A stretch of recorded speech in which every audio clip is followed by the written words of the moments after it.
মানুষ ভেবেছিল দেশ হাঁটবে নতুন পথে, কিন্তু বাস্তবতা হলো ছায়ার মতো। স্বৈরাচারী শেখ হাসিনার রেখে যাওয়া কিছু বিষয় এখনো রয়ে গেছে দেশের গুরুত্বপূর্ণ স্থানে, যা দেশের সাধারণ মানুষের জন্য এক অশনি বার্তা। সম্প্রতি দেশের একটি স্বনামধন্য গণমাধ্যমে বেরিয়ে এসেছে এমনই এক ভয়াবহ তথ্য, যা কাঁপন ধরিয়েছে দেশের সশস্ত্র বাহিনীর মধ্যে। ঢাকার সেনানিবাসের ভেতরে অবস্থিত একটি সরকারি উচ্চ শিক্ষা প্রতিষ্ঠান এমআইএসটি, অর্থাৎ military institute of sciences and technology, এটি বাংলাদেশের সশস্ত্র বাহিনী পরিচালিত আর শিক্ষাগতভাবে বিউপির অধিভুক্ত।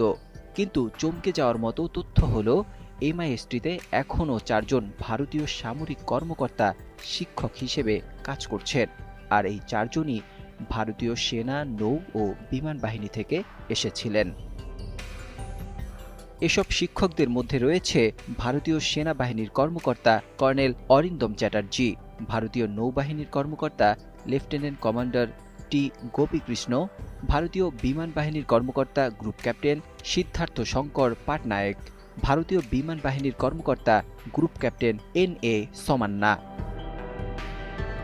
ওয়েবসাইটের তথ্য অনুযায়ী এদের অনেকেই 2022 সাল থেকে এখানে কর্মরত। কিন্তু প্রশ্ন হচ্ছে, এরা এখনও কেন আছেন?